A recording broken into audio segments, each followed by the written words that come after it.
தமிழகத்தில் மீன்வளத்துறை அடிப்படை கட்டமைப்பு வசதிகளுக்காக 30 கோடி ரூபாய் ஒதுக்கப்பட்டிருப்பதாக தமிழக அரசு தெரிவித்துள்ளது.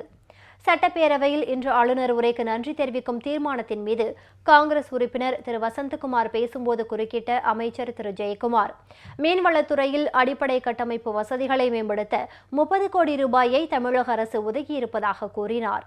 ஆனால் கடந்த திமுக ஆட்சியில் இதற்காக 13 கோடி ரூபாய் மட்டுமே ஒதுக்கப்பட்டதாகவும் அவர் தெரிவித்தார். நம்முடைய மாண்புமிகு அம்மா அவர்கள் 2012ஆம் ஆண்டு நடைபெற்ற மாவட்ட ஆட்சிகள் மற்றும் காவல்துறை அதிகாரிகள் மாநாட்டில் மாண்புமிகு அம்மா அவர்கள் ஏற்கனவே வழங்கி வந்த மானியத்தினை 25 விழுக்காட்டிலிருந்து 50 விழுக்காடாக உயர்த்தி, அதனைத் தொடர்ந்து 2013-14ஆம் ஆண்டு நிதிநிலை அறிக்கையில் மாண்புமிகு நிதியமைச்சர் அவர்கள் இத்திட்டத்தின் கீழ் புதிய சூறை மீன்பிடி படகு கட்டுவதற்காகும் உத்தேச செலவான ரூபாய் 60 லட்சத்தில் அதிகபட்ச மானியமாக கேட்டுங்க, அதிகபட்ச மானியமாக இந்தியாவில் யாரும் கொடுத்தது கிடையாது.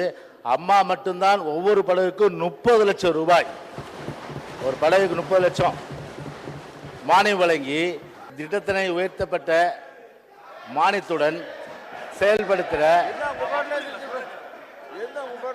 30 கோடி ரூபாய், எவ்வளோ 30 லட்சம் ஒதுக்கி 30 கோடி ரூபாய் ஒதுக்கிய ஒரே தலைவி, ஒரே முதலமைச்சர் நம்முடைய புரட்சி தலைவி அம்மா. நெல்லை மாவட்டம் நாங்குநேரியில் கடல் அரிப்பை தடுக்க சிறப்பு குழு அமைக்கப்பட்டு உரிய நடவடிக்கை எடுக்கப்படும் என்றும் அமைச்சர் கூறினார்.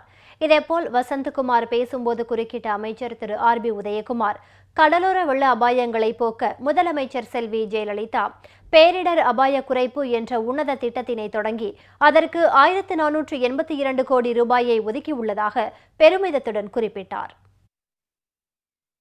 மாண்புமிகு புரட்சித் தலைவர் இதய அம்மா அவர்கள்தான் தமிழக கடலோரத்திலே வசிக்கும் மக்களின் பாதுகாப்பு தேவைகளை கருத்திலே கொண்டு பேரிடர்களின் அபாயத்திலிருந்து மக்களை பாதுகாக்கும் விதமாக உலக வங்கி நிதியுதவியுடன் 1481.80 கோடி ரூபாய் மதிப்பிலான திட்டத்தை உருவாக்கி கடலோர பேரிடர் அபாய குறைப்பு திட்டம் என்கிற ஒரு திட்டத்தை இந்தியாவுக்கு, ஏன் உலகத்திற்கே ஒரு வழிகாட்டுகிற திட்டமாக புரட்சித் தலைவி அம்மா அவர்கள் உருவாக்கி தந்து அதை செயல்படுத்துகிற விதமாக பேரிடர் அபாய குறைப்பு நடவடிக்கைகள், மீன்வளத்துறை பணிகள், பேரிடர் எதிர்கொள்வதற்கான முன்னேற்பாடு பணிகள், திட்ட செயல்பாடுக்கான நிதியுதவிகள் என்று பல்வேறு கட்டங்களாக அது பிரித்து செயல்படுத்தப்பட்டு வருகிறது.